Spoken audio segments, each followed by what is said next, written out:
Last week, I talked about how the Democrats, the DFL, had better have an answer for the new wave of attacks that's coming towards the DFL and every DFL candidate from top to bottom in the state from the Minnesota GOP. And that is, as the Pioneer Press puts it, Keith Ellison, Keith Ellison, Keith Ellison. According to the Republican narrative, as part of the first wave of what promises to be a tide of political attack ads coming to Minnesota in 2018 election season, even in races where Ellison isn't running from the U.S. Senate high on down to the ballot to the House races, he's under attack. The Republican strategy comes as Ellison, a Democrat six-term member of the U.S. House in Minneapolis, who's running for state attorney general against Republican Doug Wardlow, who, by the way, is that dude out there. That dude is way, way out in the far right. Holy God. That is a race which we need to pay attention to, folks, because if you let Doug Wardlow in, holy God, he's going to be the attorney general. He'll have the ability to bring charges against anyone and anything, and trust me, he will. At the behest of the puppet masters of the Republican Party, of the extreme far right Republican Party, too. Ellison's been accused by an ex-girlfriend of emotionally and in one alleged incident physically abusing her. Ellison has denied the allegation. The ads and social media messages basically say this Democratic candidate blank has refused to condemn Keith Ellison for domestic abuse. He or she should be ashamed. Basically, all right. So I said this to the DFL. Okay, you better have a response for this. I don't know if I went out to the DFL booth when I was at the fair, and they all kind of looked at me glossy. I was like, okay. So here you go. I'm going to help you out here, guys, all right? Now, first of all, we don't know what exactly happened with Keith Ellison. The Republicans, of course, are saying he's guilty already not because he's guilty, because he's DFL. I've asked for the multiple times, we need to have answers. And I've said that this is something that we definitely need to have the answers for. That all being said, if this is true, then I have been very clear. My consistency has been there. If this is true, my consistency has been there. I will condemn him for these actions. That's not acceptable. But we'll wait to find out if it's true or not before we start condemning. One thing we do know is true. Do you remember a guy named Clown Car? Remember him? Tony Clown Car Cornish. Remember him? Oh, what a jackass. Oh, I remember him. Clown Car Cornish had to resign in shame because of alleged sexual improprieties he had while as a member of the Minnesota House. Here's what you do, all right? DFL candidates, are you writing this down? Pay attention. Mark the tape. All right. Hi, I'm blank from the DFL, Matt McNeil.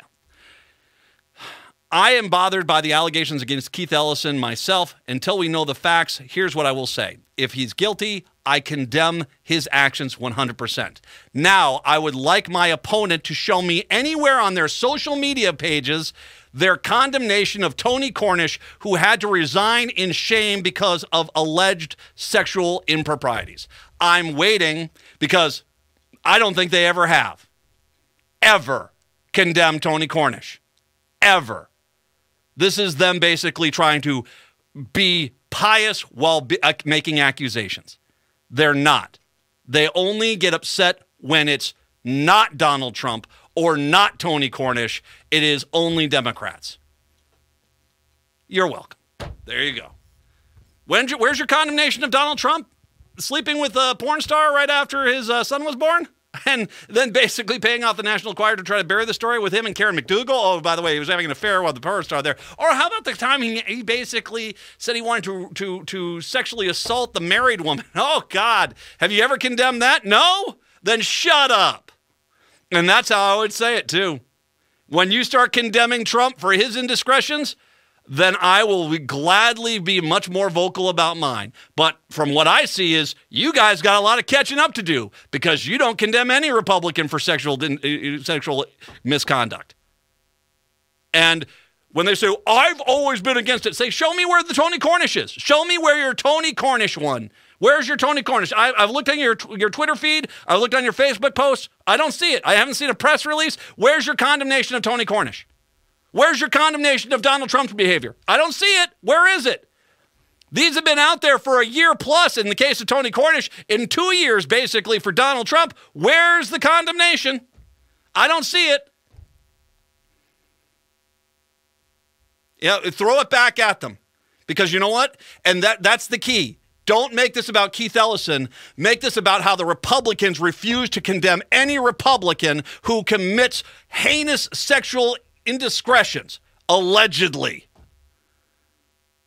Allegedly. You can point and say, hey, at least, you might not have agreed with Al Franken stepping down, but Al Franken stepped down. And under a lot of condemnation from the DFL. Where's your condemnation for Tony Cornish? Where is your condemnation? Where is it? And just play it up. Play it up. Come on. Add a little pizzazz to the sale.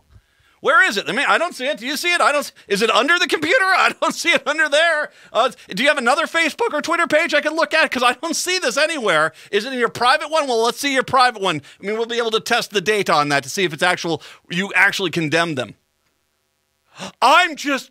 Trust me, you start throwing this back at them because they can't defend Trump. I mean, he's the grand perv of all grand pervs. They can't defend that. And if you throw it back in their face, then the only answer they got is, I just want to talk about making a better quality of life for Minnesotans. Why are you talking about sexual indiscretions? You're welcome.